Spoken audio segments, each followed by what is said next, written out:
gloriosos purificaron su fe.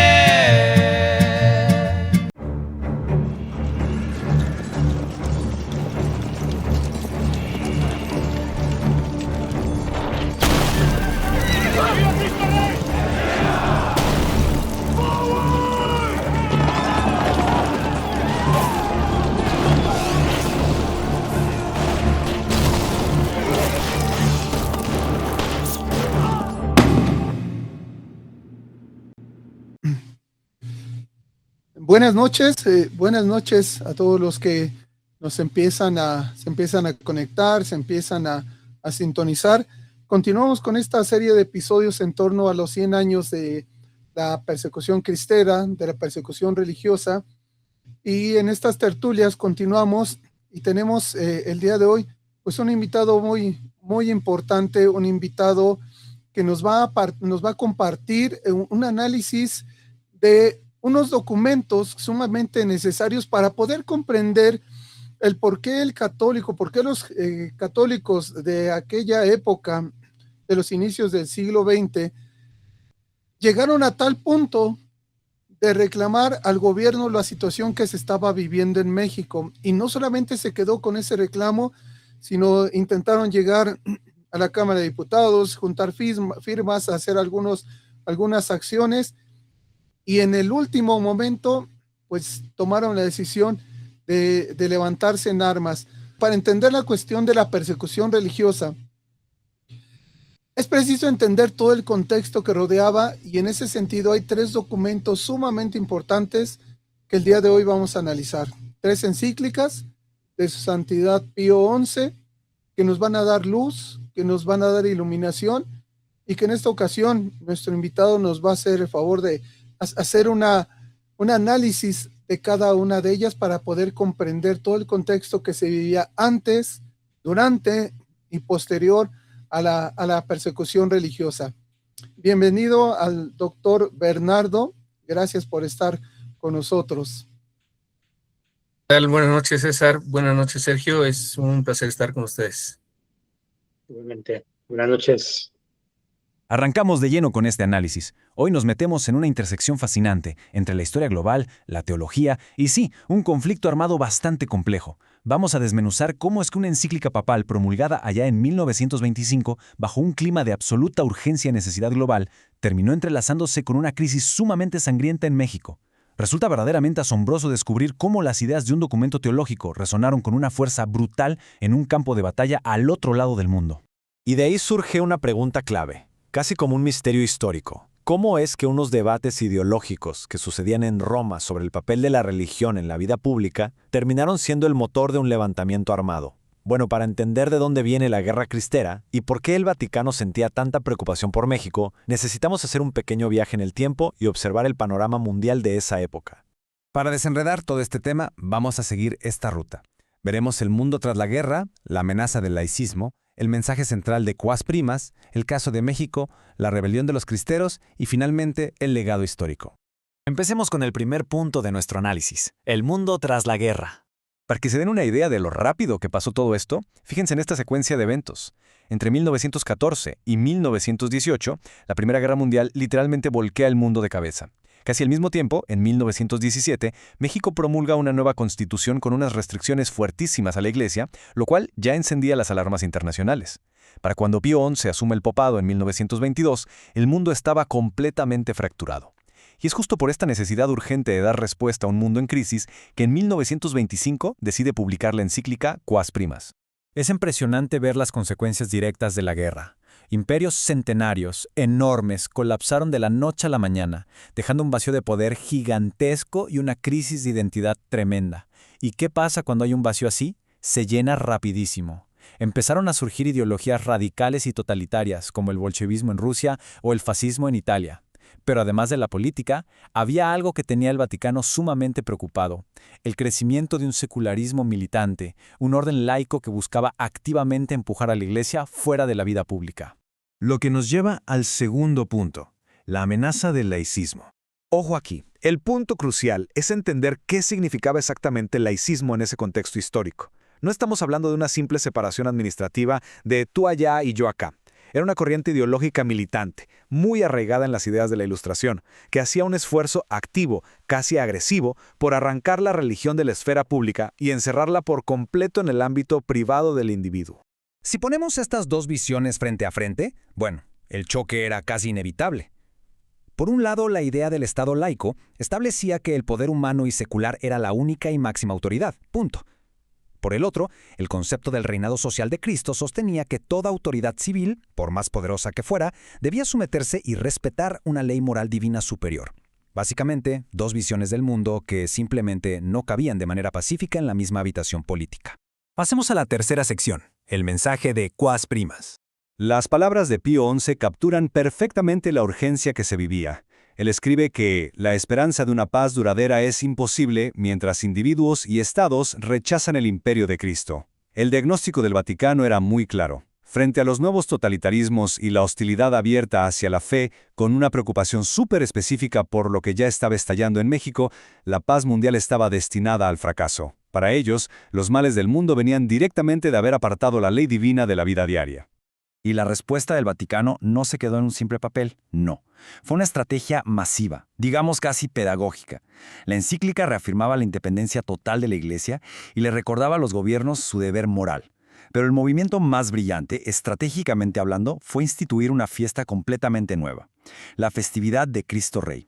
Era una táctica para asegurar que este mensaje se repitiera cada año a nivel global, recordando que la ley divina, según la Iglesia, debía aplicar en toda la sociedad, no solo en la conciencia de cada persona. Aterricemos todo esto en la cuarta sección, el caso de México.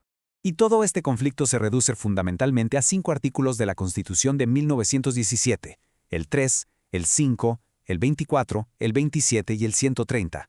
No eran detallitos burocráticos. Eran un golpe directo a la estructura de la Iglesia en México. Limitaban su rol en la educación, le prohibían poseer propiedades, eliminaban su personalidad jurídica y, lo que más impactó a la gente de a pie, prohibían cualquier acto de culto fuera de los muros de un templo. Bueno, y la escalada de esta situación fue rapidísima. Fíjense en esto. A los límites constitucionales se le suma la famosísima Ley Calles en 1926, que exigía registrar a los sacerdotes y limitaba cuántos podía haber en el país. Como respuesta a eso, pasó algo impensable en un México profundamente católico. Los obispos decidieron suspender el culto público. Las iglesias literalmente se quedaron en silencio. Ese enorme vacío, combinado con la represión estatal, fue el barril de pólvora perfecto para un levantamiento armado masivo. Entramos así a la quinta sección, la rebelión de los cristeros. Ahora, para entender realmente la magnitud de la guerra, tenemos que ser objetivos y ver el otro lado de la moneda. Desde la óptica del gobierno revolucionario mexicano, aplicar estas leyes no era un capricho, era vital. Argumentaban formalmente que el clero de México ha sido un factor de desorganización, acusándolos de querer dominar la política. Para el Estado, ponerle un freno total a la Iglesia era la única manera de defender el progreso, mantener la moral cívica y asegurar la soberanía frente a una fuerza que veían como un retroceso reaccionario. Y justo aquí es donde vemos literalmente cómo las piezas de la historia encajan. Ese concepto teológico del reinado social de Cristo, que nació en las oficinas del Vaticano, bajó directamente a las montañas y campos de batalla en México. Cientos de miles de campesinos tomaron las armas y adoptaron el mensaje de la encíclica de Pío XI como su identidad absoluta, haciendo suyo ese grito de batalla que todos hemos escuchado. ¡Viva Cristo Rey! Vámonos a nuestra última sección, el legado histórico. El desenlace de todo este enfrentamiento fue súper complejo, lleno de movimientos diplomáticos. Después de que estalla la guerra en el 26, la diplomacia estadounidense entra al quite y logra mediar un pacto en 1929, los famosos arreglos. Sí, el culto se reanudó, pero las leyes constitucionales no se movieron ni una sola coma. Miles de combatientes cristeros sintieron que los habían traicionado por la espalda. De hecho, la persecución siguió de maneras más discretas, a tal grado que en 1932 Pío XI tuvo que lanzar otra encíclica, Acerba Animi, condenando duramente que no se estaban cumpliendo las promesas de paz. Toda esta historia de los años 20 en México fue, al final del día, el síntoma más agudo y sangriento de un choque ideológico global provocado por una crisis de época. Al repasar todo esto, queda clarísimo que trazar la línea exacta entre el poder del Estado y las convicciones de fe es un reto gigantesco para cualquier sociedad. Así que nos queda esta gran reflexión final. A 100 años de la encíclica Quas Primas, ¿realmente hemos resuelto estas tensiones sobre el lugar de la religión en la vida pública actual o simplemente han tomado formas nuevas. Sin duda, una historia que nos deja muchísimo para pensar. Adelante, Sergio, si gustas presentar a nuestro invitado del día de hoy. Muy bien, nuevamente buenas noches. Me toca presentar a nuestro invitado, el doctor Bernardo Aguilar Rodríguez, originario de Toluca. Él es politólogo por la Universidad Autónoma del Estado de México y es doctor en Ciencias Sociales y Políticas por la Universidad Iberoamericana Campus Ciudad de México. Se ha especializado en temas de análisis político, centrándose en las relaciones ejecutivo-legislativo en sistemas democráticos. Es un servidor público que combina dicha actividad profesional con la docencia a nivel licenciatura, donde ha impartido clases sobre filosofía, teoría política, historia de México, políticas públicas, entre otras, en universidades como la misma Iberoamericana y la misma Universidad Autónoma del Estado de México. Bienvenido, doctor. Muchas gracias por la presentación y pues contento de compartir un tema que hasta hace algunos años era tabú en nuestra sociedad, pero que poco a poco tenemos que empezar a revelar como un gran hito histórico que tenemos que tomar en cuenta porque al final del día nos interpela esta situación que se vivió en los años 20 del siglo pasado y que no podemos quedarnos indiferentes ante una realidad que con distintas formas y con matices bien marcados, pero hoy también lo estamos viendo, ¿no? Gracias. Pues comenzamos esta tertulia desde el Alcázar para tocar este tema en este episodio número 4. Y vamos a hablar acerca de Roma, concretamente, y del conflicto religioso en México. Indudablemente, cuando hacemos esta referencia a Roma, nos referimos concretamente a la sede de la Iglesia Católica. Y en ese entonces, quien gobernaba la Iglesia era su Santidad Pío XI, antes de que empezara la persecución religiosa. Y hay un punto muy importante, que su Santidad Pío XI tuvo esa necesidad de escribir un documento con miras no solo lo que estaba sucediendo en México, que la persecución religiosa no se dio a partir del 26, se dio desde años antes, incluso pudiéramos hablar desde la propia independencia de México, pero de manera más hacendada o de manera más profunda, a partir de la Constitución de 1857, la Ley Lerdo, las leyes de reforma, la Ley Juárez, y así continuó durante la Revolución Mexicana también, indudablemente con los carrancistas, hasta llegar a la persecución religiosa que hemos ido tocando con Plutarco Elías Calles. Pero en todo este ámbito, y no solamente fue en México, fue en el mundo mismo, y es aquí donde queremos preguntarle o donde queremos escuchar al doctor Bernardo que nos comparta qué sucedía y por qué su Santidad Pío XI decidió emitir la encíclica denominada Quas Primas. Si nos puede desarrollar todo esto para poder ir entendiendo de manera concreta qué es lo que estaba pasando. Claro, bueno, me gustaría iniciar con un pequeño contexto histórico. Recordemos que a principios del siglo XX, y derivado de la Revolución Industrial que se origina en Inglaterra a finales del siglo XIX, viene también una nueva forma de concebir las relaciones humanas. Y esta nueva forma de concebirlas estuvo marcada sobre todo por la influencia del marxismo, que este es un punto importante porque el marxismo como ideología político-económica va a poner en el centro del debate, entre otras cosas, la cuestión religiosa. Incluso el propio Carlos Marx la denominaba como el opio de los pueblos, en el sentido de que era una suerte de adormecedor de las conciencias, y él, en su búsqueda de animar la conciencia revolucionaria de la clase obrera, denunciaba muy puntualmente que la doctrina católica en específico era contraria a ese espíritu revolucionario, porque en lugar de permitir una libertad de conciencia, la reprimía. y por tanto también era una crítica al sistema de jerarquías propio de la Iglesia.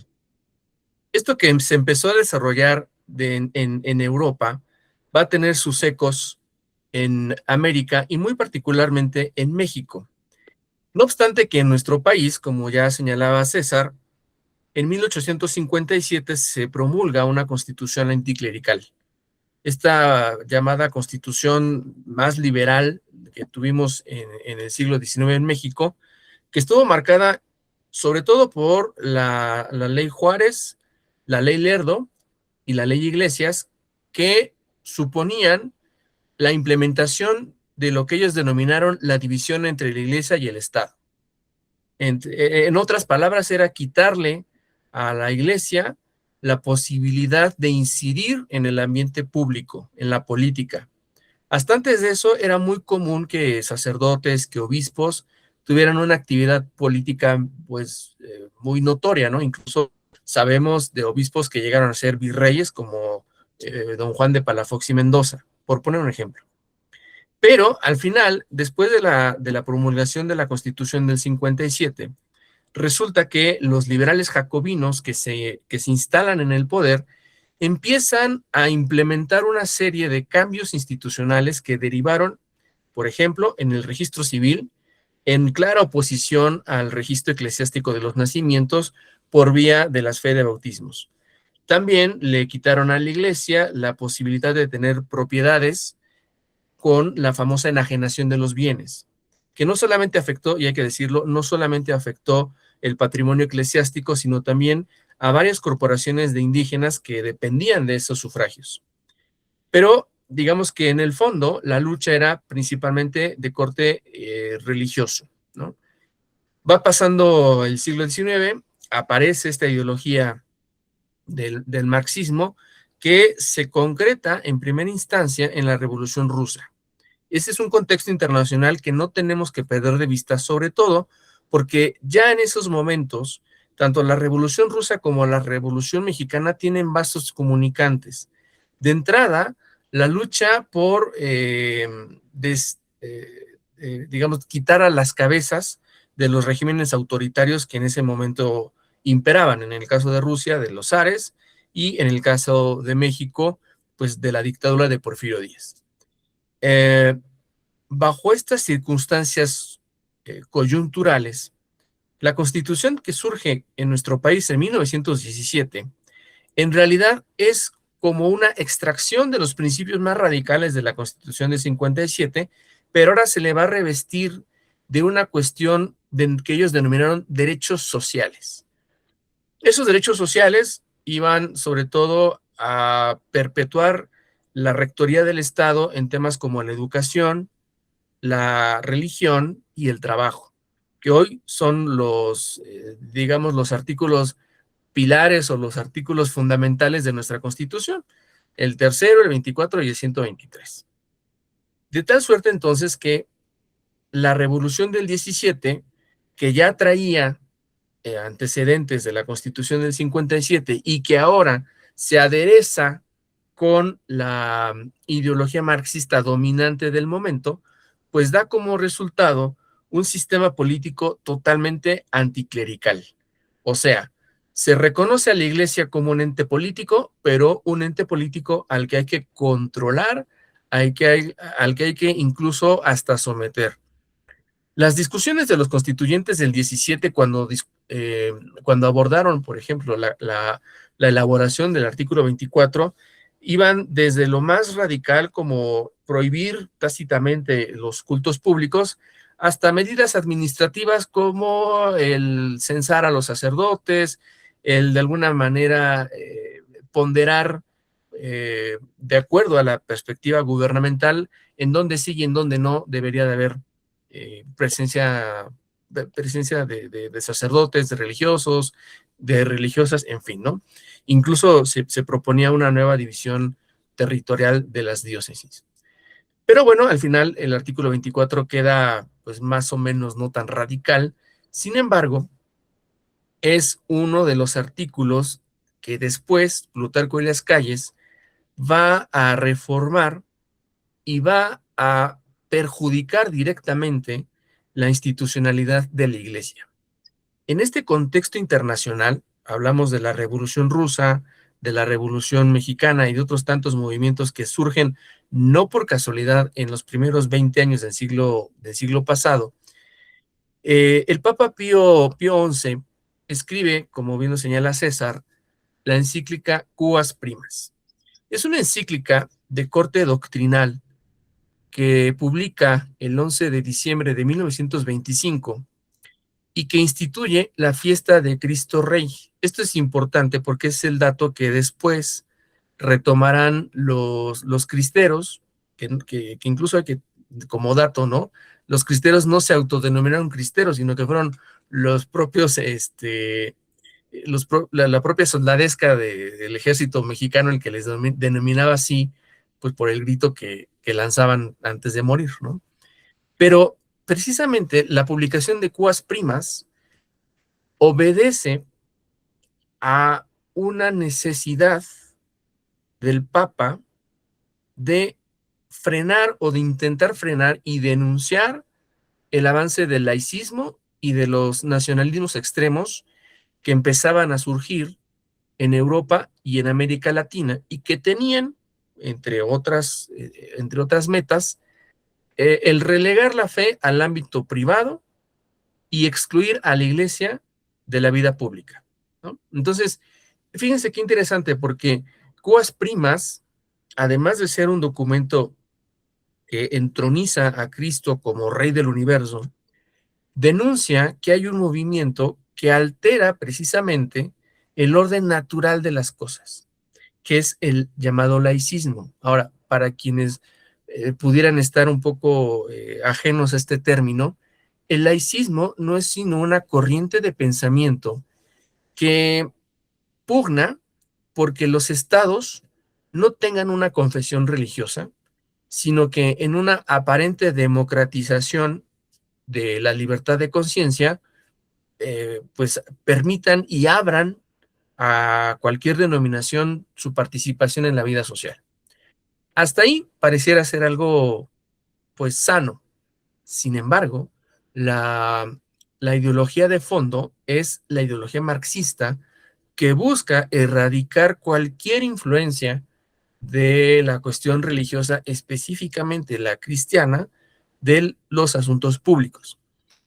Cuando el Papa entonces publica esta encíclica, pues cae como anillo al dedo a lo que ya se venía viviendo en México con las persecuciones religiosas. ¿Por qué?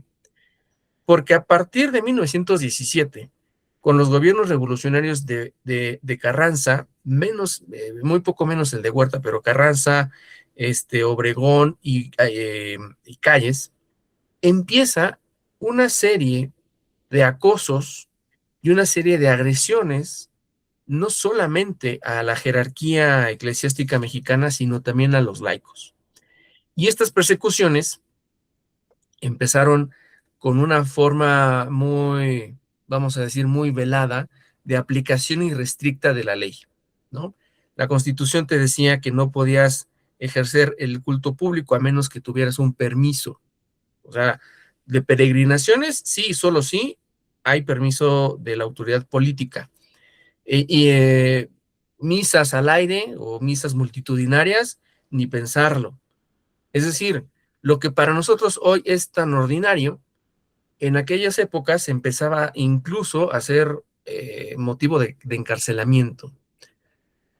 Ese es solo un ejemplo de las condiciones en las cuales los laicos mexicanos a las que se tuvieron que enfrentar, precisamente derivado de un marco jurídico que era totalmente antirreligioso. Y eso yo creo que hay que decirlo con mucha claridad. Porque después la aplicación de las leyes que promulga Plutarco Elías Calles en 1926 intensifica drásticamente esta persecución que ya se venía dando en el país, ¿no? Hay algunos episodios también muy importantes, como por ejemplo la inauguración del monumento a Cristo Rey en el Bajío, en el Cerro del Cubilete. Quienes lo hayan visitado sabrán que debajo de la estatua hay un museo muy bonito en donde están algunas piezas de la estatua original, que no era la que hoy vemos. ¿Y qué fue lo que ocurrió? Pues bueno, que en este ánimo todavía de tratar de inspirar la defensa de la fe de una forma pacífica, se consagra a Cristo Rey en el contexto de la publicación de la Cúas Primas, y esto enfurece al gobierno de Calles, a tal grado que manda a expulsar a Monseñor Filippi, que era el nuncio apostólico, el embajador del Vaticano en México, y después hay un bombazo en el monumento y lo destruye, ¿no? Otros episodios más atrás, el famoso bombazo en la catedral, en la Basílica de la Virgen de Guadalupe, en donde milagrosamente no le pasa nada a la tilma, y todavía se conserva en el museo que está ahí un crucifijo que está pues doblado, como resintiendo el impacto de la bomba, y a lo que muchos científicos desconocen por qué pasó eso, porque regularmente un objeto que resiente una explosión no absorbe el golpe, sino que sale volando. Y sin embargo, este crucifijo, lo que hizo el milagro también fue la absorción, y por eso está pues, curviado, ¿no? Está doblado. Entonces, estos episodios pues ya te están marcando una tendencia, te están diciendo que el gobierno no quiere que la Iglesia Católica y que los católicos no tengan vida pública, que no muestren su fe. Es más, hay una frase de la encíclica Cúas Primas que me gustaría compartir con ustedes, que es como la justificación que toman después los primeros laicos que se organizan para todo este movimiento de defensa de la fe, y que dice: si los hombres reconocen en su vida privada y pública el dominio de Cristo, vendrán sobre la sociedad bienes innumerables. Ojo, porque aquí es el llamado del Papa a la defensa de que la fe no se debe de quedar en el ámbito de lo privado, que es a lo que aspiró la Constitución del 57, lo que buscó Carlos Marx con su idea de la religión como el opio de los pueblos, o lo que se plasmó en la Constitución del 17 y las leyes subsecuentes. Entonces, en resumen, digamos como para ir afinando algunas cosas de esta primera parte, la Cúas Primas es una reacción del Vaticano ante una tendencia global de tratar de minimizar la vida religiosa, también de acotar la influencia de la fe católica en el espacio público, y sobre todo denunciar las cuestiones que atentan en contra de esa libertad religiosa, que además pues digamos que como seres humanos es un derecho natural que tenemos, ¿no?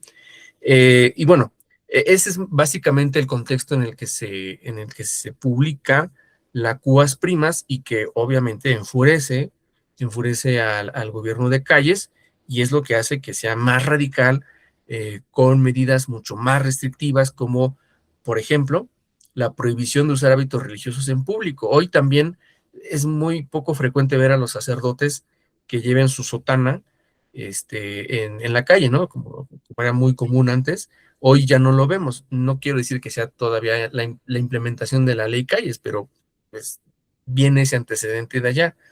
O, por ejemplo, la obligación de registrar a los sacerdotes ante el Estado como una especie de registro nacional de sacerdotes, ¿no?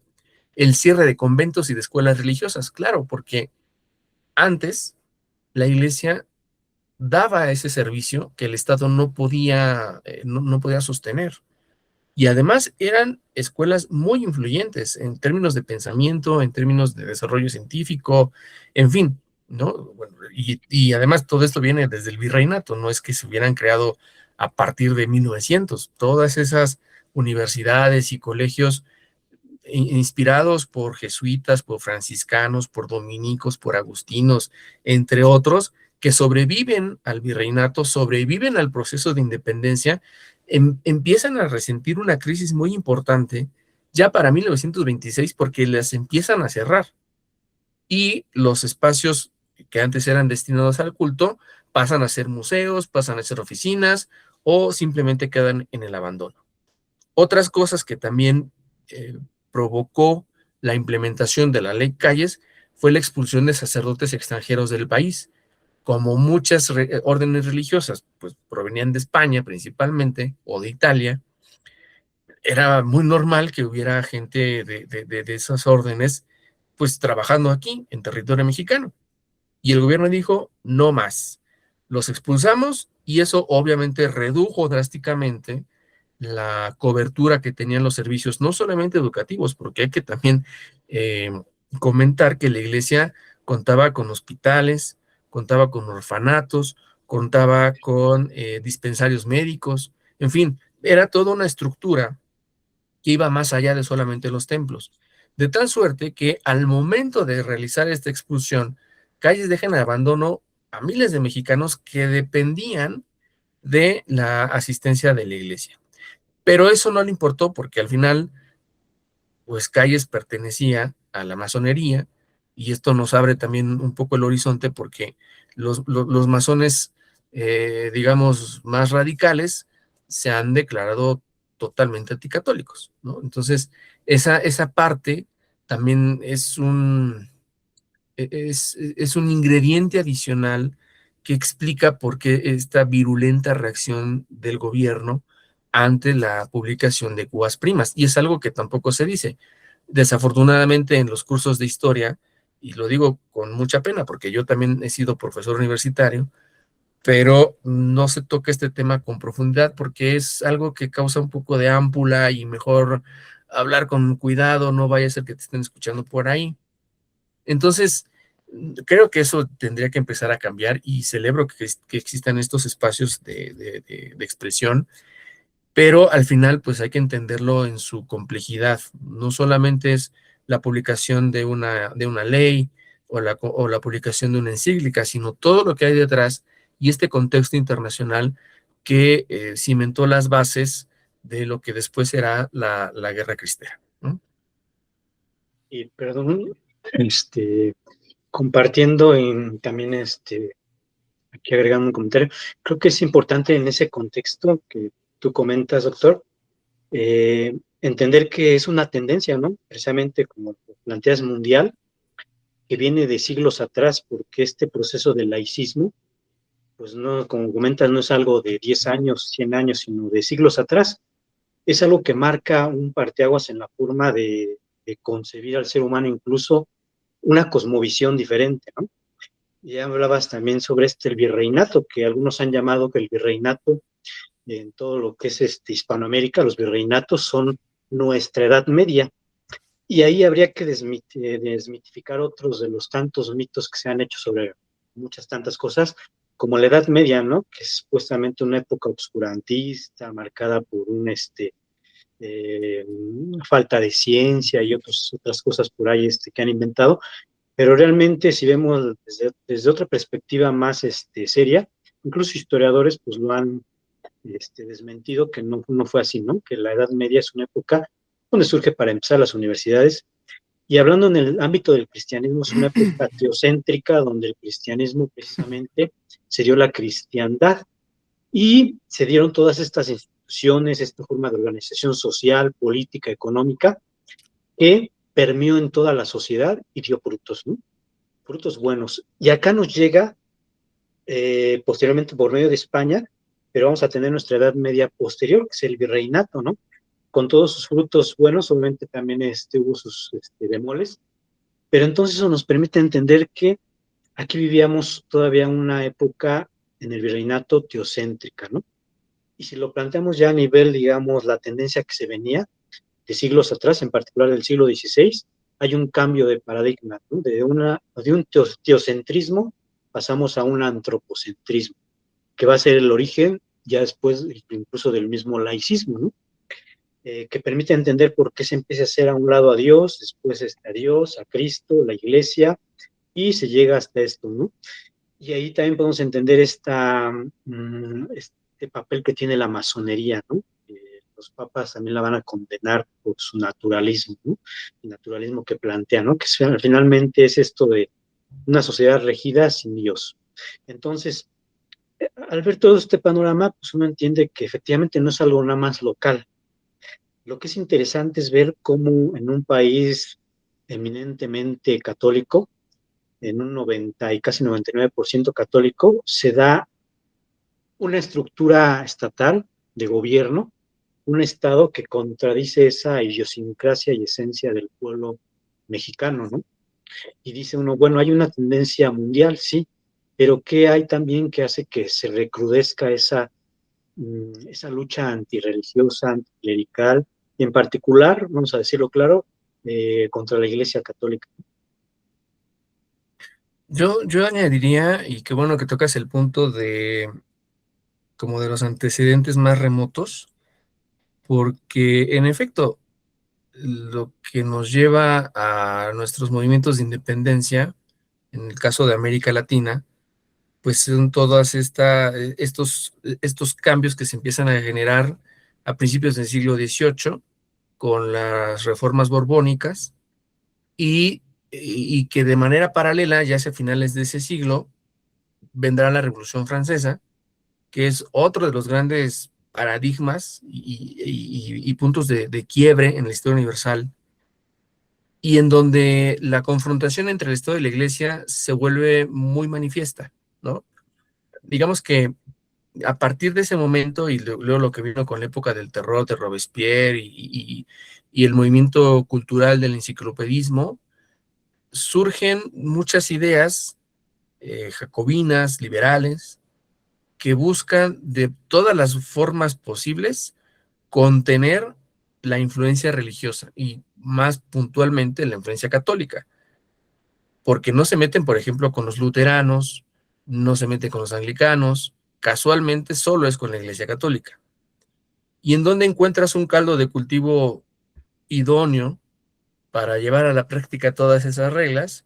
Pues en un país en donde hay predominancia católica. Europa, en la Europa del siglo XX, de principios del siglo XX, ya la religión católica empieza a no ser la más popular, ¿no? Porque tienes ahí a los calvinistas, tienes a los luteranos, en fin, hay una serie, a los presbiterianos y a todas estas sectas que se forman después de la reforma de Lutero. Pero en América Latina estas no llegan con tanta fuerza, ¿no? Porque además España sigue siendo la madre patria, y entonces todo lo que tenga que ver con los países sajones no permea acá en esta sociedad. Pero a partir del 17 y luego con Juas Primas, ya hay un caldo, insisto, algo que hace que la efervescencia religiosa se vuelva mucho más manifiesta. Y me parece que ese también es algo muy interesante, porque si bien es cierto que el Estado mexicano, el gobierno mexicano, pues no representaba esos intereses, la respuesta de los laicos organizados me parece extraordinaria, sobre todo porque se enfrenta a un gobierno que tenía al ejército de su lado, que tenía incluso también a países extranjeros de su lado, y obviamente pues lo que logran hacer es toda una hazaña.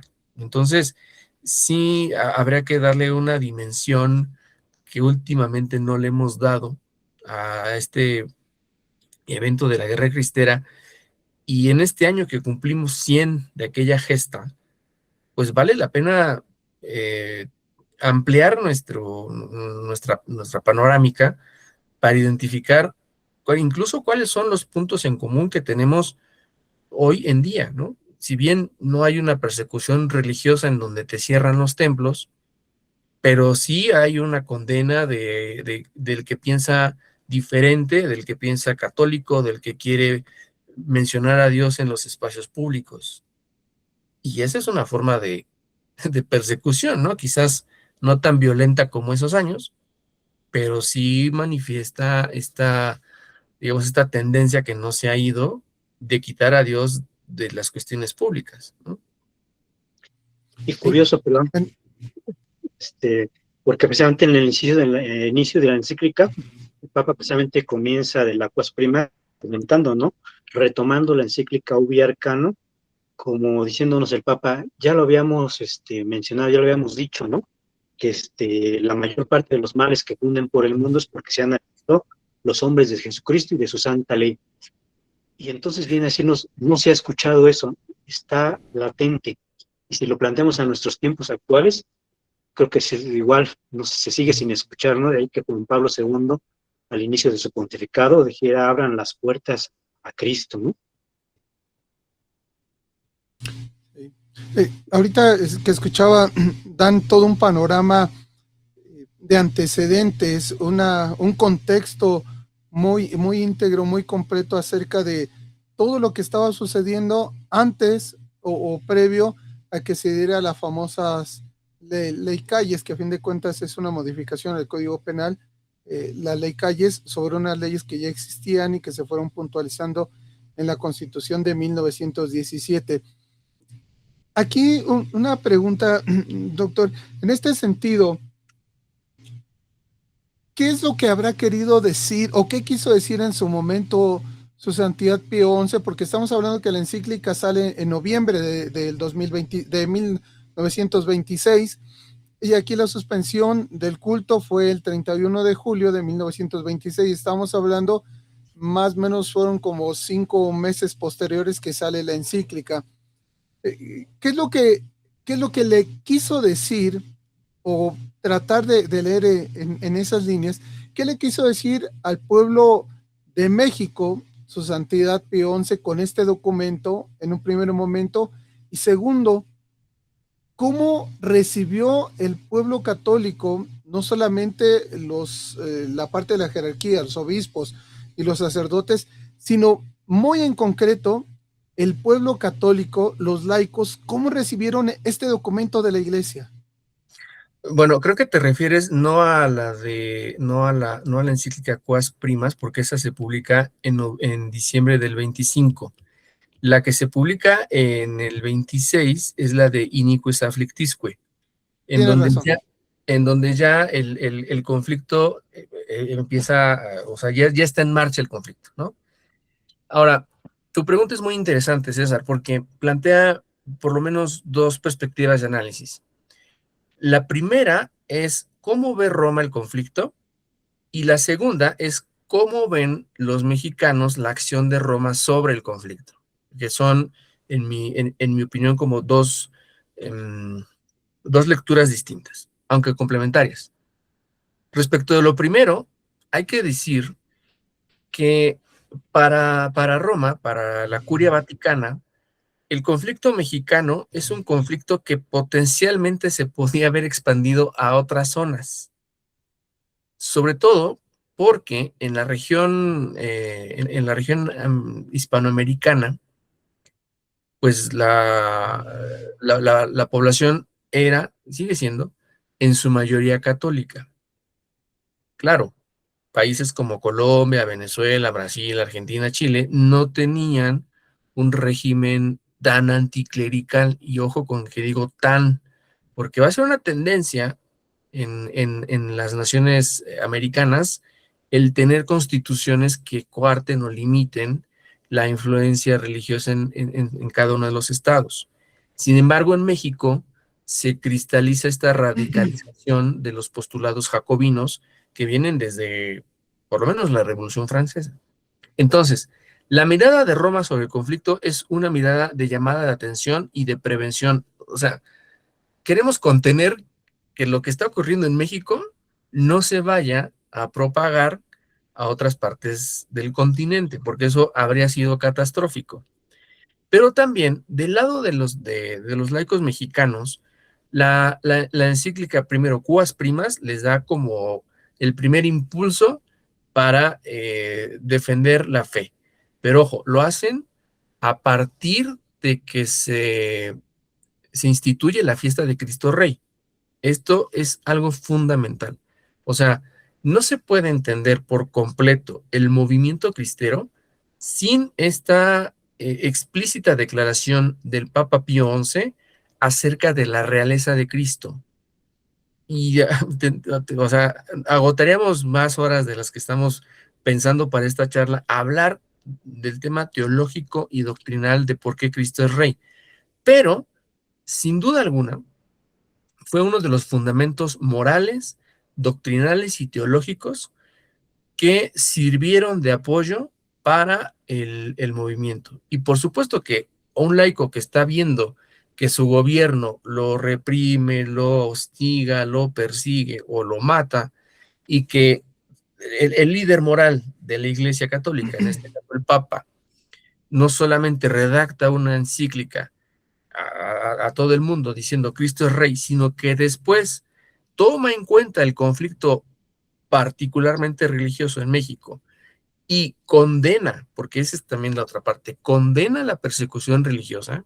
No es un llamado a misa de, oigan, por favor, pórtense bien, Estado mexicano, miren, los fieles católicos, lo único que están pidiendo es que gocen de sus derechos para poder vivir su fe en paz. No, está diciendo una condena pública mundial de cómo el gobierno mexicano estaba persiguiendo a los católicos en México. Y esa es la intención de la iniquis afflictisque, la condena explícita de este hecho, en donde además el Papa expresa la solidaridad con los fieles perseguidos. O sea, eso creo que estaba muy, muy claro, ¿no? Pero lo más llamativo de esta encíclica es que es de los pocos documentos pontificios en la historia moderna de la Iglesia que está dedicada a un tema local. Porque regularmente las encíclicas pues son temas doctrinales en general, hablan sobre, por ejemplo, se me viene a la mente de Deus Caritas Est, de Benedicto XVI, o Humane Vitae, de Pablo VI, en fin, son temas como de orden general, de interés de la Iglesia Universal, ¿no? Pero esta en particular de Iniquis Afflictisque de 1926 es de un hecho muy concreto, político, social, cultural, que atraviesa un país predominantemente católico. Ahora, hay 3 ideas muy importantes que vale la pena reflexionar y que están plasmadas en este documento, y voy a citar para que podamos dimensionar la profundidad del pensamiento del Papa. Cito, la primera cita dice así: si en los primeros siglos de nuestra era y en otros periodos de la historia los cristianos fueron tratados de manera más bárbara que ahora, evidentemente se refiere a Nerón, Diocleciano y demás, ciertamente en ningún lugar ni en ningún momento ha sucedido antes que un pequeño grupo de hombres haya ultrajado tanto los derechos de Dios y de la Iglesia como lo están haciendo ahora en México. Lo dice el Papa, no lo está diciendo el delegado apostólico, no lo está diciendo el secretario de Estado Vaticano, lo está diciendo el Papa, haciendo alusión específica a lo que pasa en nuestro país, o a lo que pasó. Primera idea, y de la cual quiero llamar su atención sobre 2 puntos importantes. Lo primero es este comparativo que hace sobre la persecución de los primeros cristianos con la persecución religiosa en México. O sea, el paralelismo es muy fuerte, ¿no?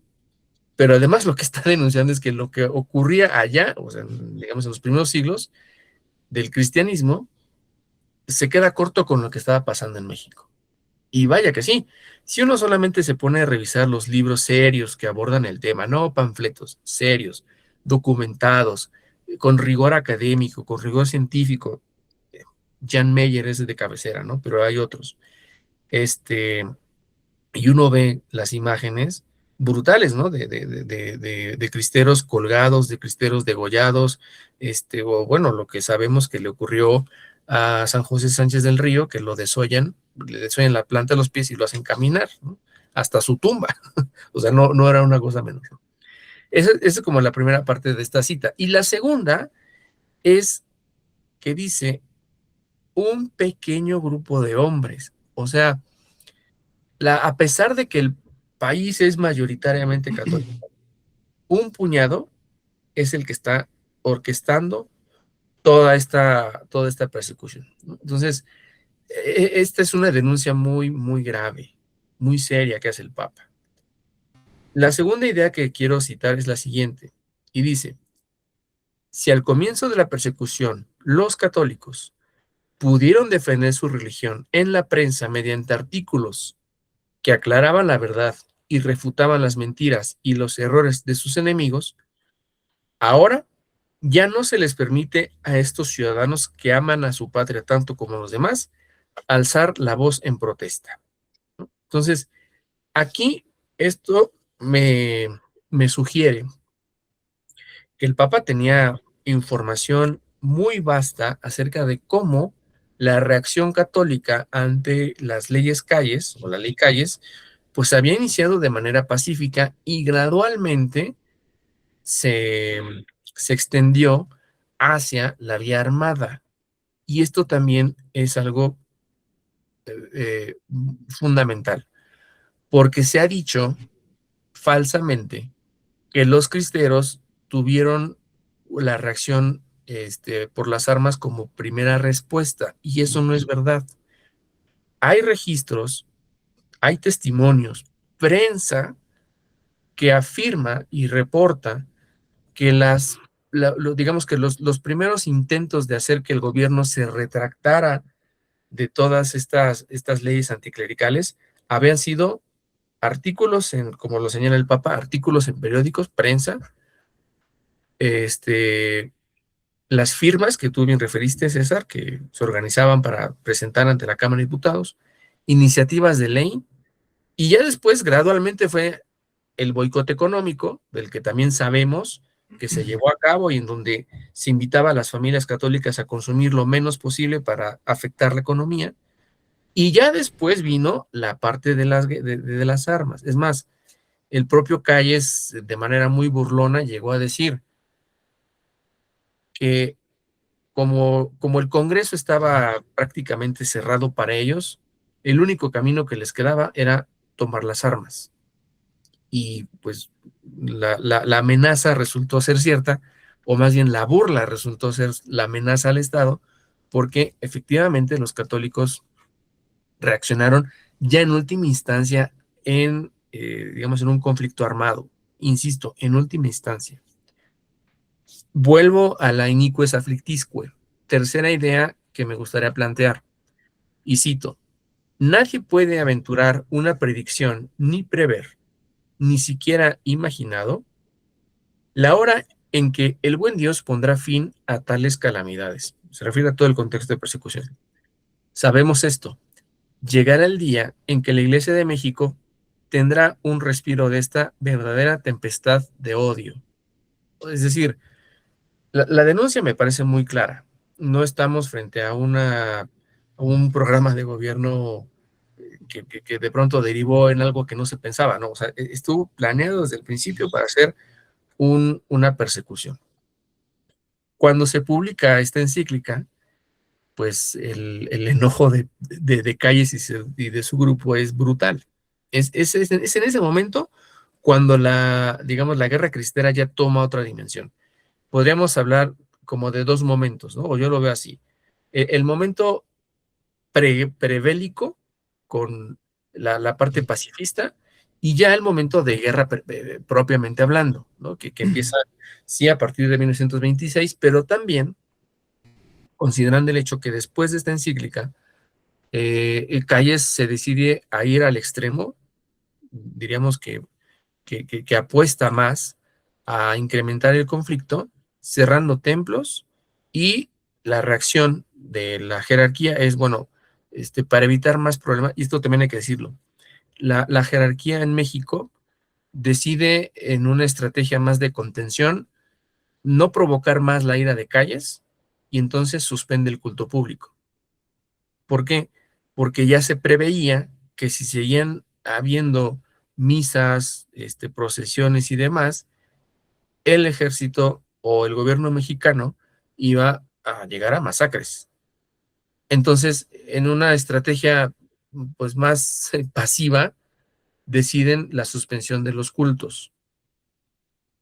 Muy criticado, muy cuestionado, claro, en el 2026, pero en 1926, pues pareciera ser la alternativa menos costosa, ¿no? En términos racionales. Ese es el contexto, César, Sergio, en el que llega la iniques afflictisque y pues todo lo que de ello derivó, ¿no? ¿Y los laicos cómo la recibieron? ¿Qué reacción tuvieron ante este documento? En el sentido de que indudablemente los laicos, hablando del episcopado, ellos antes de hacer la decisión de cerrar los templos, estaban esperando la indicación de Roma. Siempre ha sido fiel la jerarquía, y también los laicos de México, los católicos, han sido fiel a Roma, y no daban un paso más allá, hablando de los señores obispos, hasta que Roma enviara un documento, enviara ya sea la aprobación, enviara el visto bueno, y sabemos que hubo un telegrama donde pues solicita que en comunión los obispos se reúnan, y lo que decidan ellos será lo más conveniente. Eso hablamos de la jerarquía. Pero para los laicos era muy importante escuchar ya no solamente a su párroco, que algunos párrocos los animaban a entrar a la lucha ante lo que ustedes decían, o lo que el doctor exponía acerca de todos los esfuerzos que se hicieron para no llegar a la lucha armada. Ante ese punto, donde ya no había otra opción, algunos sacerdotes animan a entrar a la lucha armada a los mismos laicos.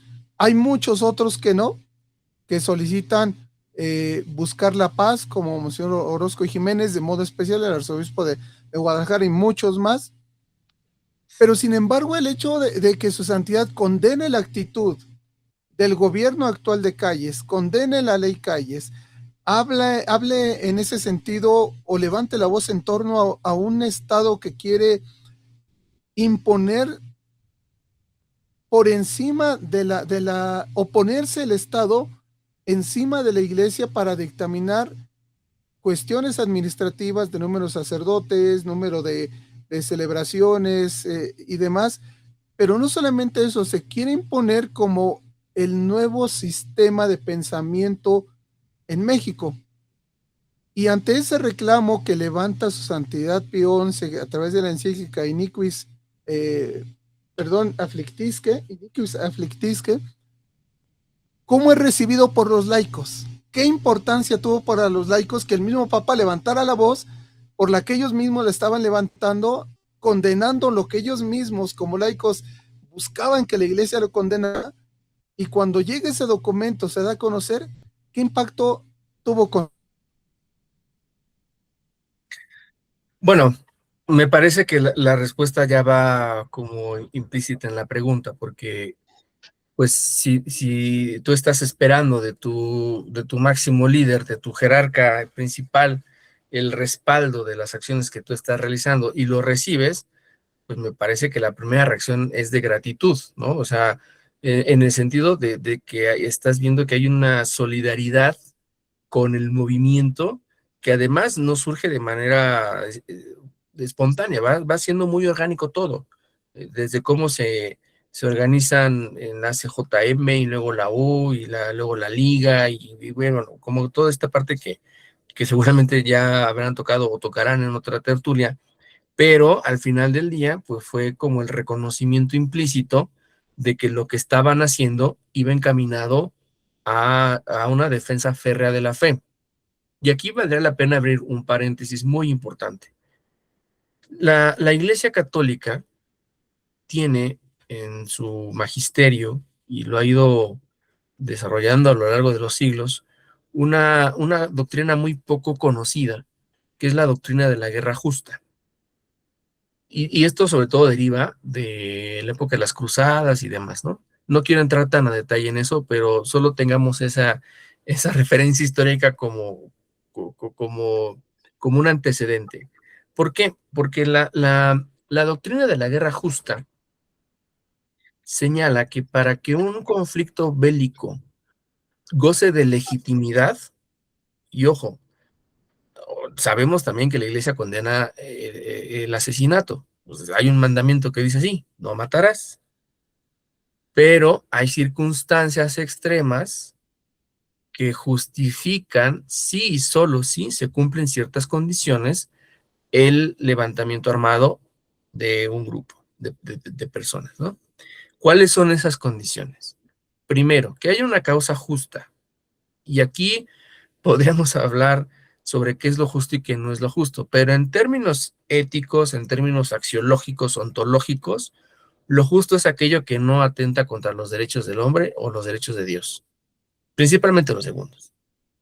Y entonces, si te enfrentas a un escenario político en donde el jefe de un estado está buscando intervenir directamente hasta en cuestiones administrativas de la iglesia, pues se aparece una causa justa, ¿no? Es decir, te están persiguiendo, te están cerrando templos, te están prohibiendo una vida pública de fe, te están restringiendo también el auxilio de una asociación o de una institución más bien como la católica, como la Iglesia Católica, pues hay elementos de justicia en eso como para levantar la voz, ¿no? Y después las armas. Bueno, entonces el primer criterio es ese, que hay una causa justa. Después, que se agoten todas las vías pacíficas para resolver el conflicto, lo cual ocurrió en México. ¿Por qué? Porque iniciaron con protestas pacíficas, con medios que no implicaban violencia. Un boicot económico no implica violencia. O sea, uno decide si compra o no compra, o compra menos de lo necesario. Eso es un boicot económico. Lo de las firmas, pues muy tan inocente como trazar una raya en un papel, eso no es ningún tipo de violencia, es pacífico. Si se agotan todas las vías pacíficas y se cumple el primer criterio, podemos estar ante un escenario posible de guerra justa. Pero viene el tercer componente, que es el más importante, que haya posibilidades reales de triunfo. Y esta es la parte en donde se sacudieron tanto la jerarquía eclesiástica como los laicos, que ya estaban empezando a buscar la causa bélica justificada, porque decían, a ver, no tenemos la preparación de un ejército regular, no contamos con las mismas armas, no contamos con una organización, una estructura de generales, coroneles, qué sé yo, ¿no? Y entonces la pregunta es esta, ¿había posibilidades reales de triunfo? Y poco a poco se fue disipando esa duda, porque en un primer momento, pues la reacción del ejército contra los cristeros, pues sí fue muy brutal, ¿no? Pero vendrá una ola de cristeros más preparados, y bueno, el ejemplo más puntual será el general Enrique Gorostieta, que ya apunta hacia una cuestión seria de enfrentamiento en donde incluso el ejército federal estuvo a punto de perder la guerra.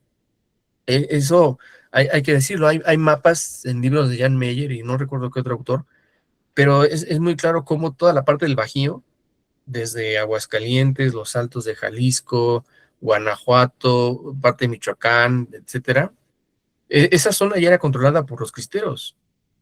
Entonces, quien quiera pensar que no se puso en jaque al gobierno federal en ese momento, pues la verdad es que estaba con información incompleta. Entonces, cierro el paréntesis, porque era una nota muy importante.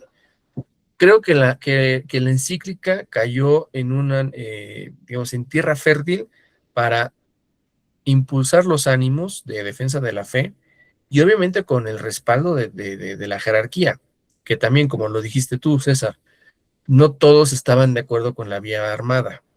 Hubo muchos obispos que dijeron, mejor nos sometemos porque si no esto va a ser una masacre.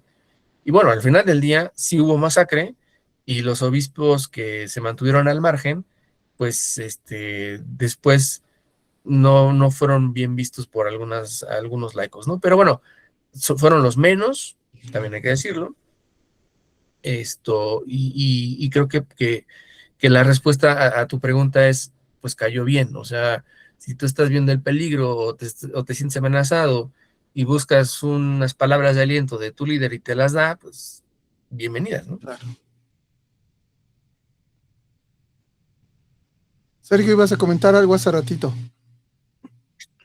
Sí, creo que precisamente también retomando una parte de esta encíclica, lo de la Iniquis, donde pues sí, la alusión hacia quienes estaban detrás de todo esto, pues sí es muy, deja mucho que ver, ¿no? porque lo plantea como un cuestionamiento, ¿no? Y cito así la encíclica, ¿no? Dice, verdaderamente, venerables hermanos, que aquellos que idearon, aprobaron, dieron su sanción a dichas leyes, o ignoraban que compete por derecho divino a la Iglesia, como a sociedad perfecta, fundada por Jesucristo, Redentor y Rey para la salvación común de los hombres, la plena libertad de cumplir su misión, o más bien, en su soberbia y demencia, creyeron que podían disgregar y echar por tierra la casa del Señor, sólidamente construida y firmemente apoyada sobre la roca viva. Se hace alusión, ¿no? Precisamente a los que hacen las leyes, ¿no? Como decía el doctor, si realmente fue una cuestión de que lo implementó el gobierno y después se dio cuenta que estaba mal, pues no, había más bien una intencionalidad, que yo me remité también a eso, ¿no? Anteriormente, ¿no? Una intencionalidad que hasta cierto punto pues era un odio, ¿no?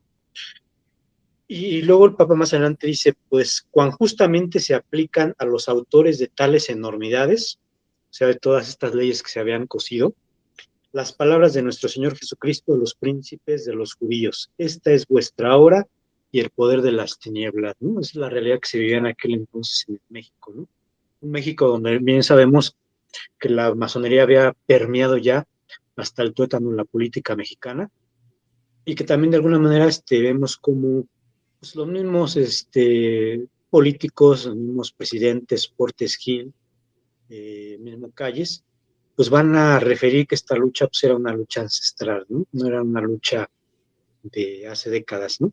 Entonces remite teológicamente esa lucha entre Cristo y el anticristo que se viene aquí a recrudecer. Algunos mencionan, el caso de Salvador Orrego, que efectivamente, ¿no? Que a lo mejor aquí fue un laboratorio para echar a andar esta persecución en este país precisamente, como mencionas, eminentemente católico, y echar a andar esta persecución con todos los elementos, ¿no?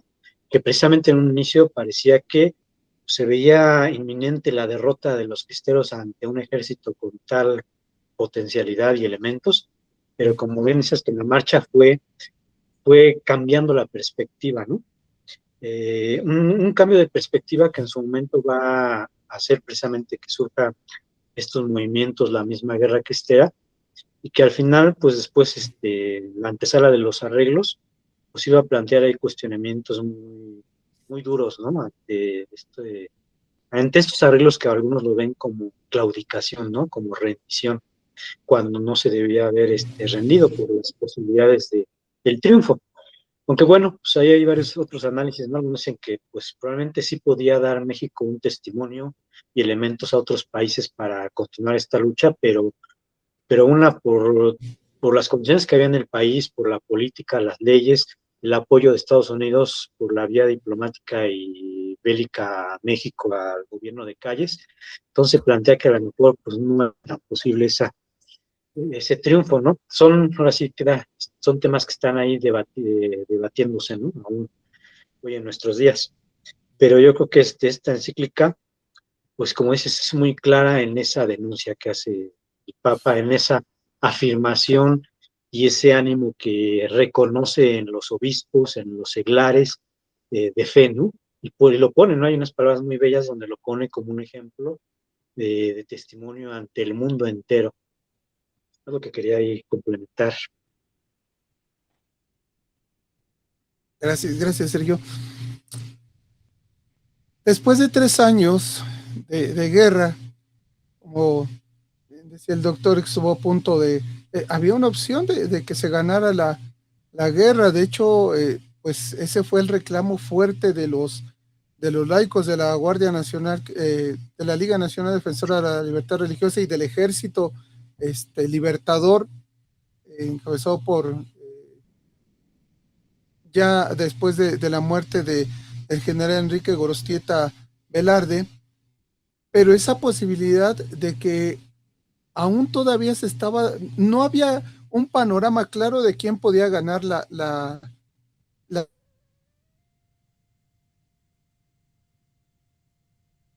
guerra, la revolución en ese momento, la guerra. Comenta el doctor. Pero a fin de cuentas, llega un momento de unos arreglos. Se dan unos arreglos donde un grupo de obispos, Monseñor Pascual Orozco y Jiménez, Pascual Díaz y Barreto, Pascual Díaz y Barreto, llega una negociación en estos arreglos. Hablábamos de 1929 con el nuevo presidente en ese entonces, Emilio Portes Gil. Pero no paró hasta ahí su Santidad Pío XI con el documento, ni con la Quas Primas, ni con la Iniquis Afflictisque, sino que años posteriores continúa en esa misma dinámica o en esa misma temática para dar a conocer un documento más. ¿Cómo poder entender este documento? De acuerdo haciendo ese análisis de esa continuidad de las dos primeras encíclicas, para terminar con esta tercera, o para continuar con esta tercera, la Acerba Animi, ¿cómo podemos entender esta postura ahora de su Santidad Pío XI, lo que quiere darle a conocer al pueblo católico del mundo y de modo especial al pueblo de México? Bueno, de entrada hay que destacar algo que ya señalabas sobre los arreglos.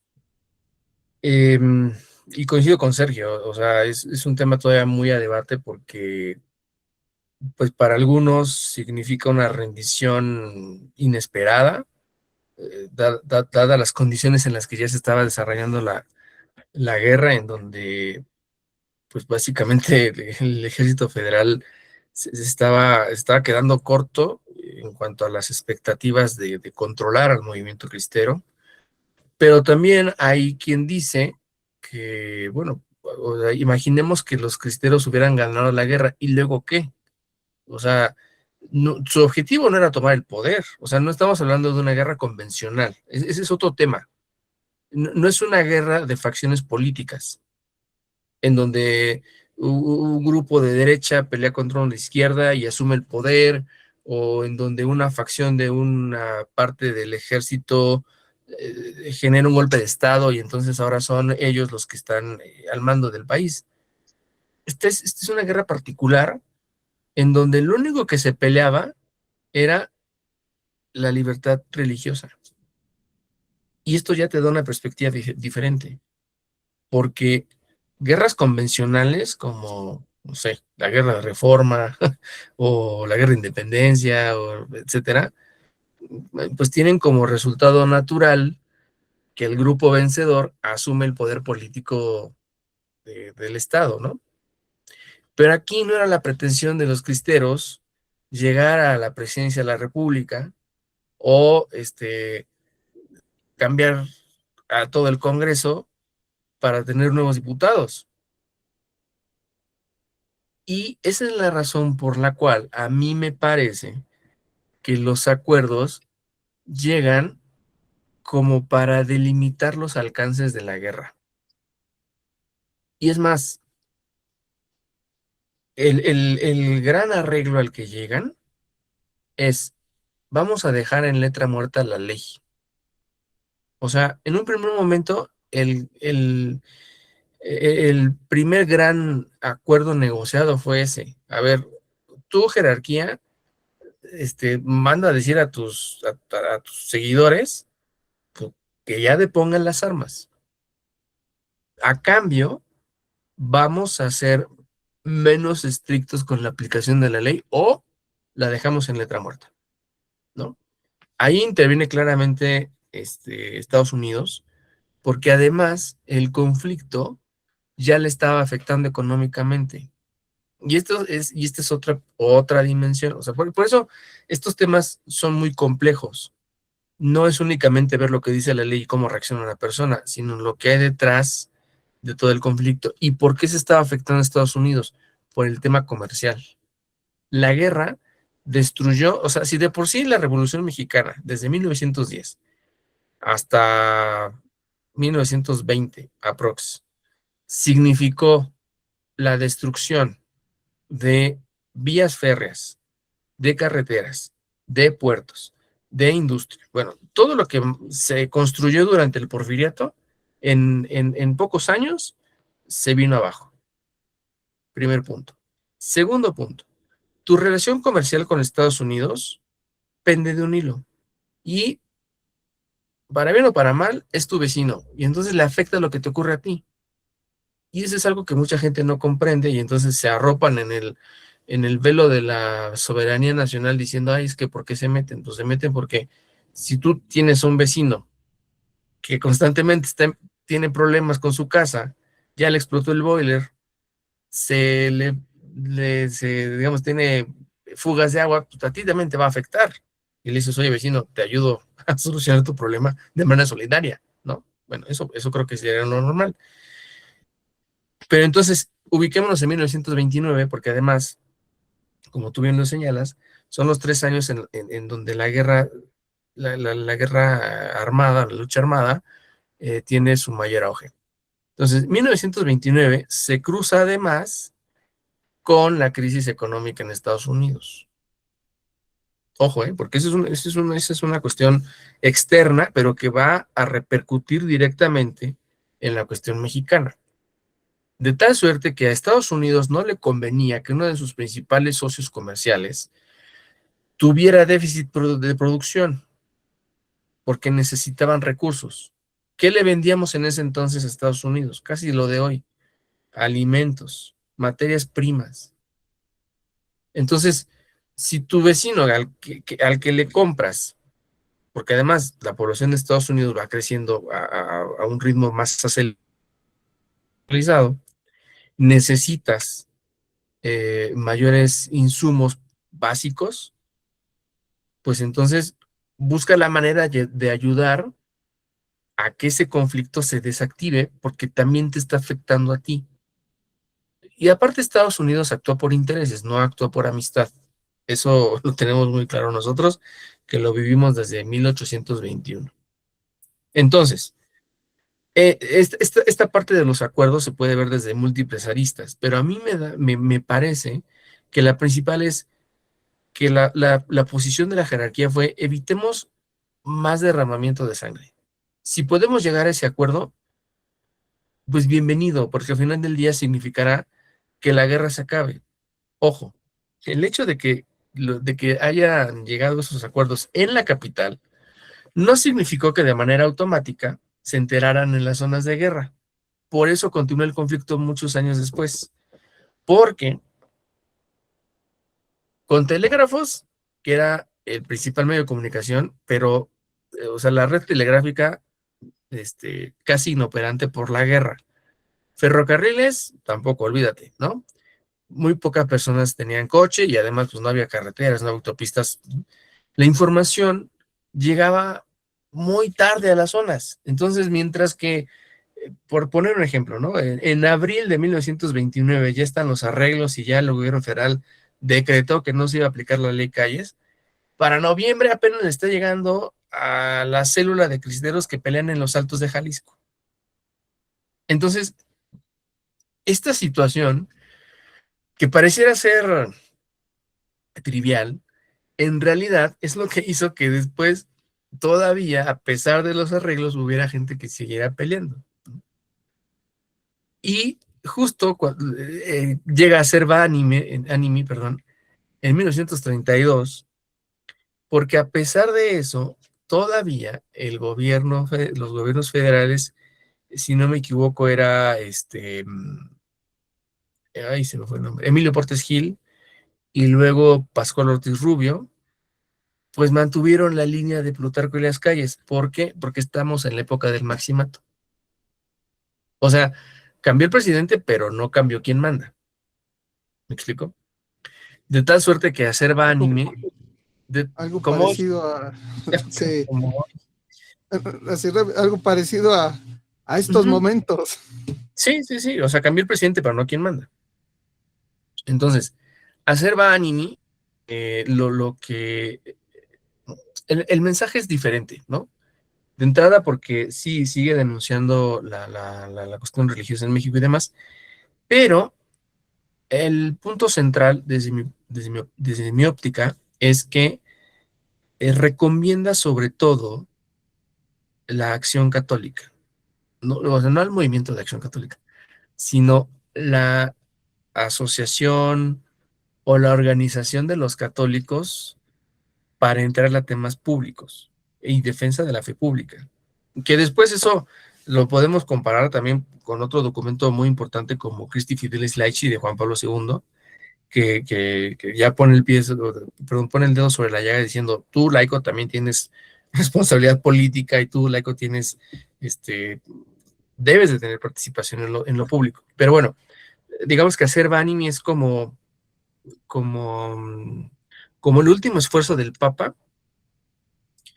ya no tanto por la denuncia, porque eso ya lo había hecho antes, pero sí como para tratar de apaciguar las aguas y decir, la mejor manera de contrarrestar todo lo que venga es a partir de la organización, es a partir de la acción católica entendida como, no como el grupo en sí mismo, sino como, no sé cómo explicarlo. La acción de la iglesia, del laicado, ¿no? Sí, exacto, sí.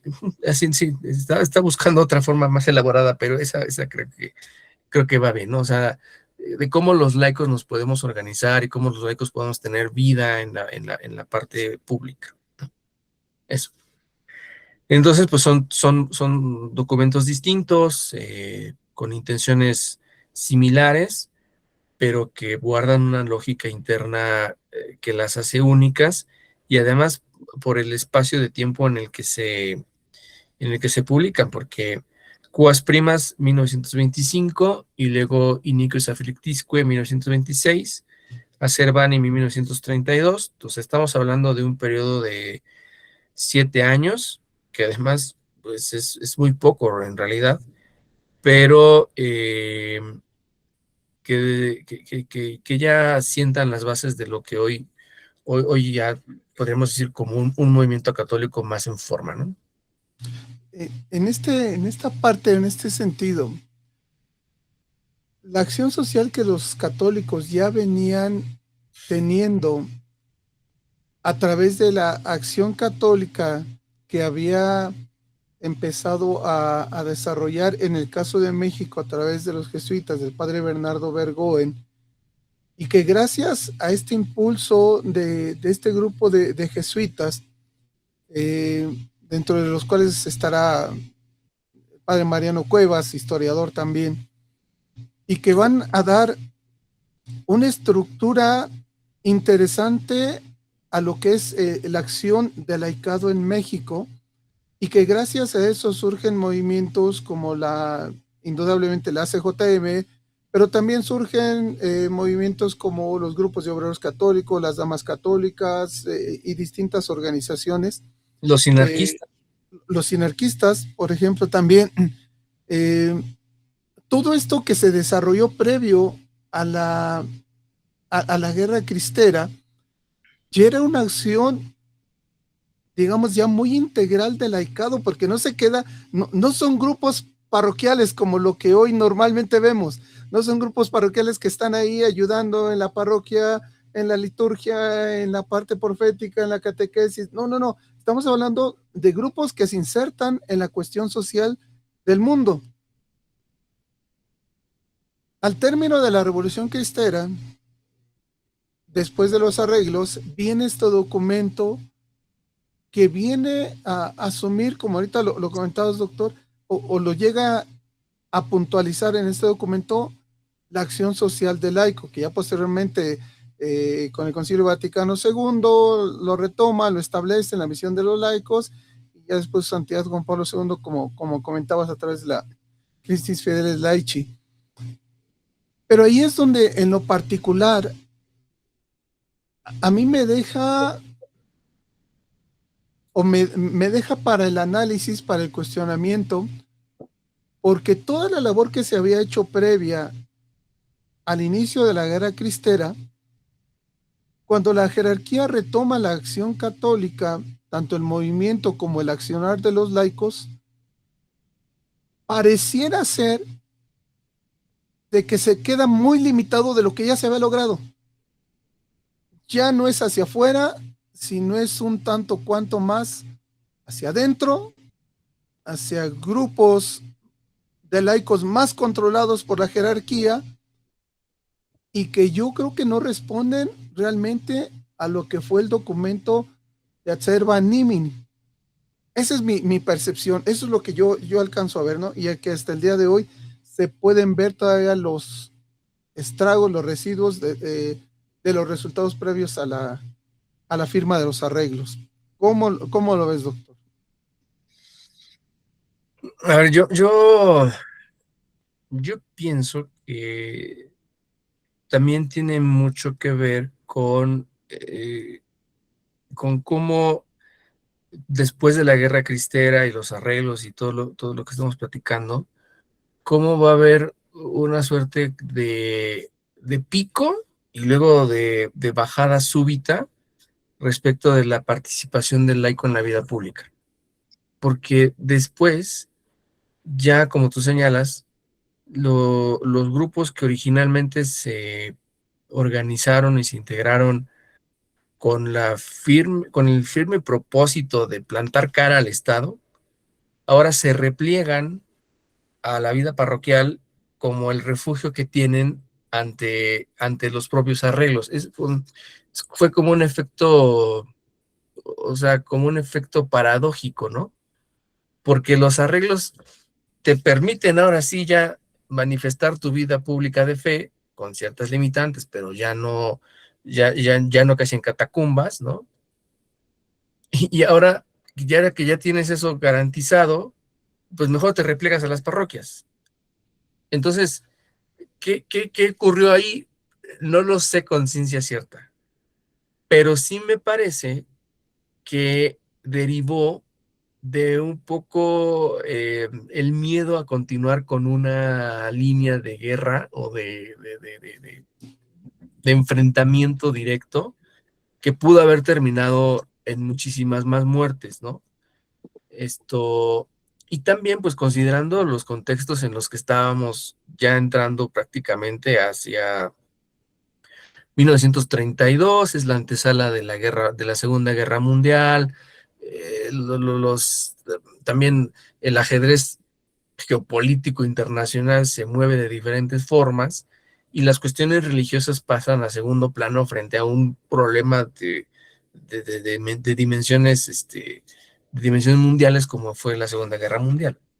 Entonces, todo esto es muchísimo más complejo de como lo estamos ahorita platicando. Pero lo que sí es interesante, y no lo había visto así, es lo que tú señalas, ¿no? Como hay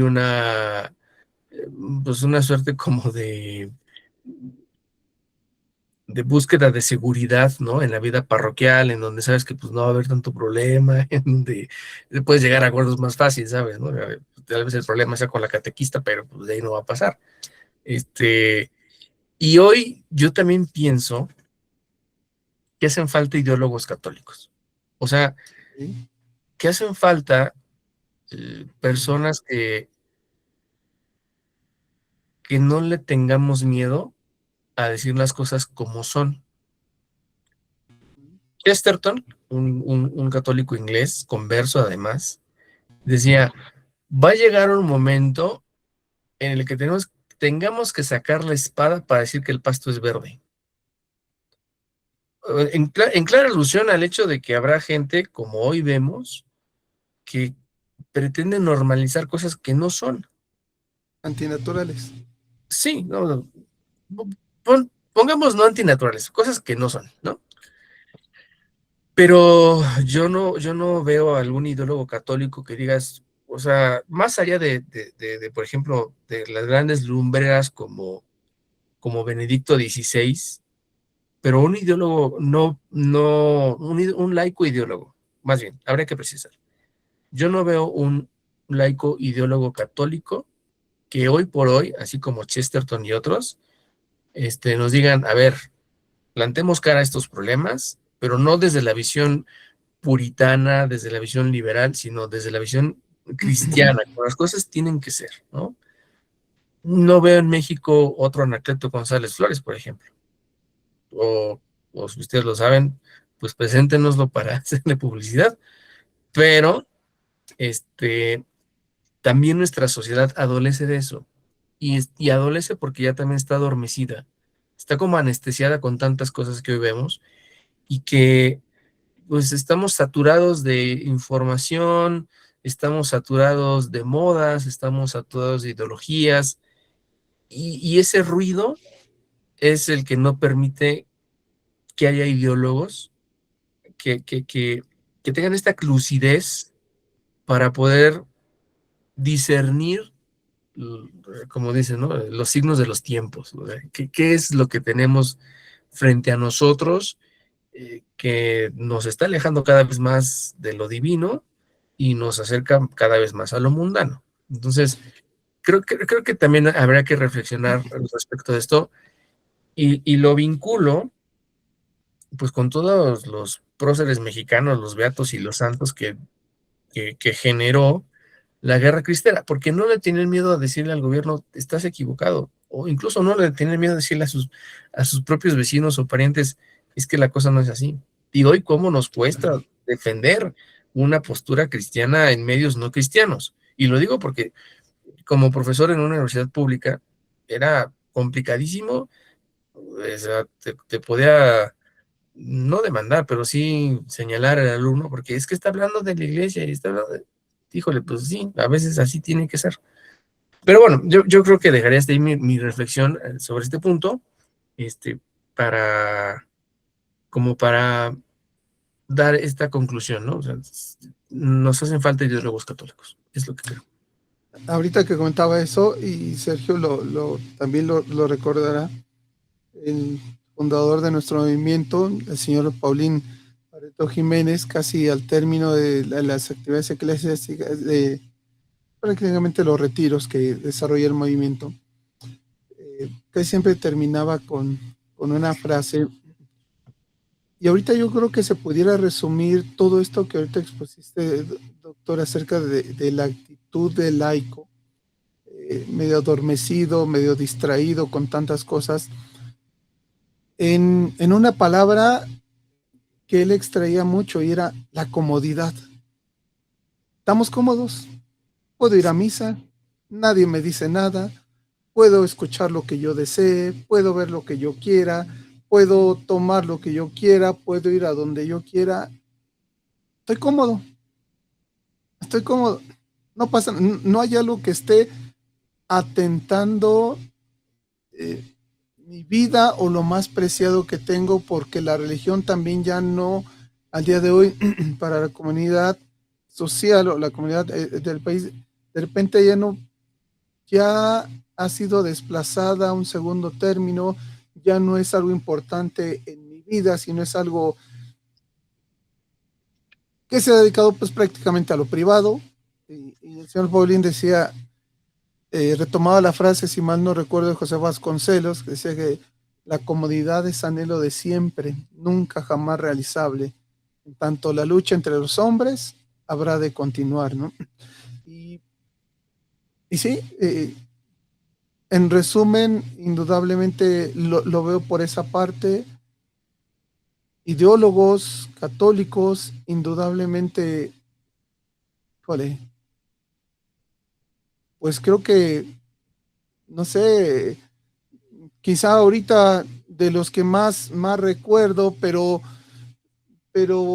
veo que de repente se quedan en una acción académica, es el argentino, Sergio, que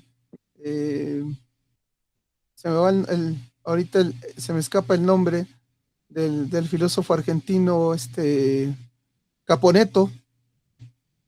Caponeto como un ideólogo católico, pero de ahí en fuera...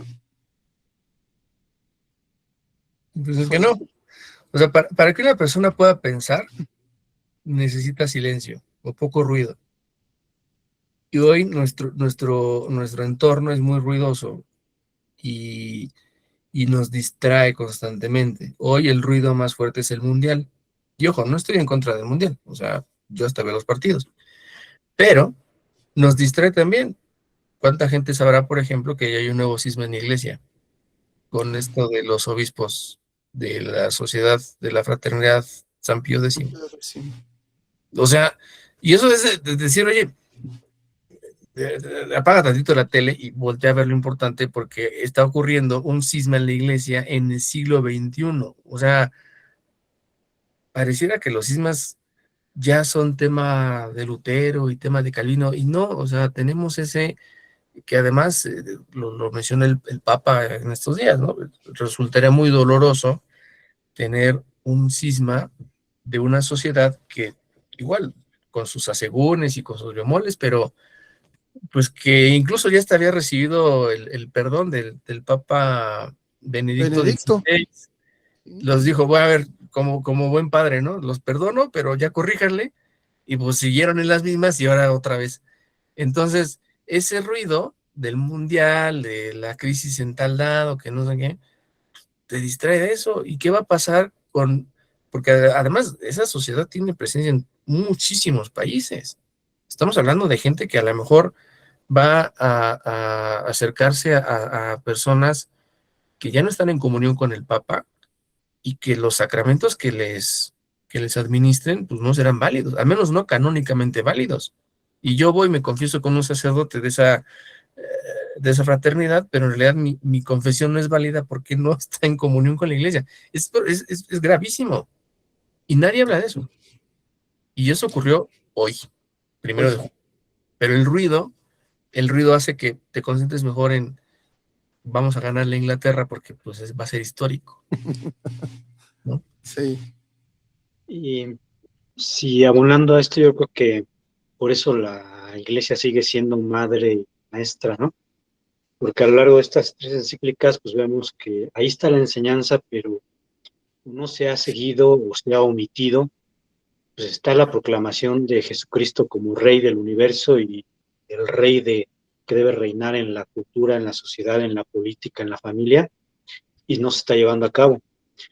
En la Iniquis Apistique se denuncia la persecución, se vuelve a denunciar en las Acerba Animi esa persecución, y además se denuncia el incumplimiento del gobierno de los acuerdos a los que se había comprometido. Esto me parece muy importante, y no se parece que no aprendemos de esas enseñanzas, ¿no? Están ahí, pero no las retomamos. Porque, por ejemplo, ahorita, precisamente la Iniquis Apisticum, ¿no? Cuando nos habla y nos pone como ejemplos a aquellos jóvenes. Voy a leer esta cita para terminar de redondear la idea con la que quiero también ir concluyendo. Dice, cuando habla de estas asociaciones, las JM, los Caballeros de Colón, y los pone como ejemplo admirable, dice, los socios y socias de estas asociaciones están tan ajenos a todo miedo que lejos de huir buscan los peligros y aún se gozan cuando les toca sufrir malos tratamientos de los adversarios. Oh espectáculo hermosísimo dado al mundo, a los ángeles y a los hombres. Hechos dignos de eterna alabanza. Algunos de estos jóvenes y adolescentes, y al decirlo no podemos contener las lágrimas, con el rosario en la mano y la invocación a Cristo Rey en los labios, han encontrado voluntariamente la muerte. A nuestras vírgenes encerradas en la cárcel se les han hecho los más indignos ultrajes. Entonces, pues ahí está. Yo creo que esta parte que mencionamos, ¿no? ¿Qué nos ha pasado, no? ¿Por qué se da lo que decía Anacleto González Flores hace ya varias décadas, ¿no? Que somos como pusilánimes, ¿no? Y estamos ahí encerrados en los templos. Se vuelve a repetir, ¿no? Pero ya vimos el ejemplo claro de los mártires, de los AJMeros y todos estos jóvenes, adolescentes, hombres, que previo a esto tenían un proceso de formación y crecimiento que les permitía ser católicos más íntegros, ¿no? Y aprendían no solamente cuestiones de catecismo, de su fe, sino también de historia, de filosofía, de sociología, política, ¿no? Era una formación quizás más íntegra. Hacen falta esos autores, esos ideólogos católicos, y a veces los que hemos tenido después de Anacleto González Flores, como es el caso de Salvador Abascal Infante, los olvidamos, ¿no? Pero son católicos cabales, ¿no? Si uno analiza su pensamiento, tienen trasfondo filosofía, un trasfondo filosófico, teológico, doctrinal, histórico y demás, ¿no? Entonces ahí están, pero pues están olvidados, ¿no? Entonces yo creo que sigue estando ahí la iglesia como madre y maestra, que nos los pone como ejemplos, ¿no? volver a mirarlos, qué es lo que hicieron, qué los llevó al martirio ya como el ejemplo supremo de testimonio, pero no solo eso, sino qué los llevó a llegar a hacer esa obra social, política, esa organización en sindicatos, empresarial, etcétera, etcétera. Y nuevamente, pues volver a las fuentes. En nuestra patria tenemos también eso en el virreinato, qué es lo que se hizo cuando la iglesia, cuando Cristo reinó en estas tierras. Ahí están los frutos del virreinato, porque, pues, como dice nuestro Señor, por sus frutos los conoceréis. Y entonces los frutos que da la iglesia ahí están, pero nuevamente pues es remontarnos y ver qué es lo que se hizo, aprender lo bueno, los arquetipos, y nuevamente los malos ejemplos, aprender de ellos para no volver a cometer los mismos errores, ¿no? Pues ha sido muy interesante toda esta charla, todos estos puntos que nos has venido exponiendo de una manera muy, muy interesante, doctor Bernardo. No sé si quieras cerrar con algún comentario, alguna pequeña conclusión para ir dando por terminada esta tertulia. Bueno, pues primero agradecer la oportunidad de platicar con ustedes. La verdad es que sí fue muy fluido el diálogo, la conversación.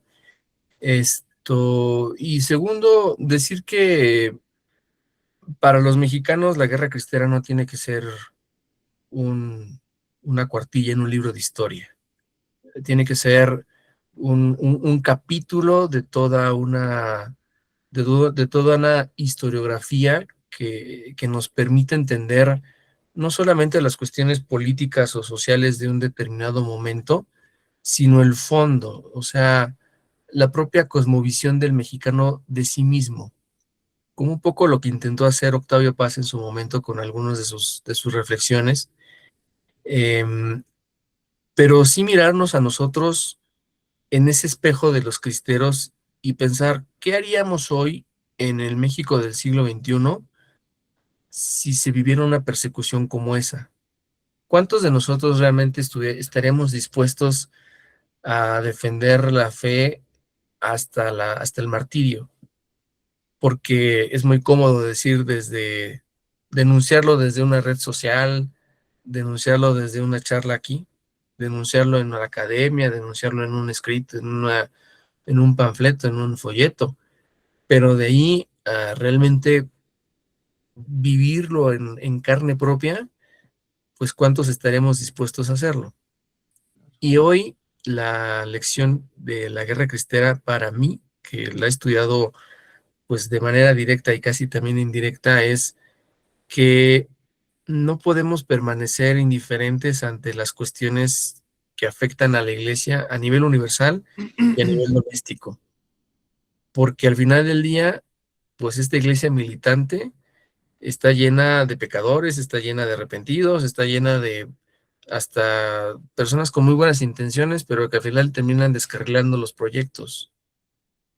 Y me parece que también necesitamos reforzar la educación en los jóvenes. El Papa León XIII, cuando publicó esta encíclica Humanum Genus, que fue la que denunció la masonería como un enemigo de la iglesia, decía que una de las vacunas, por así decirlo, contra esa enfermedad era precisamente la educación de la juventud.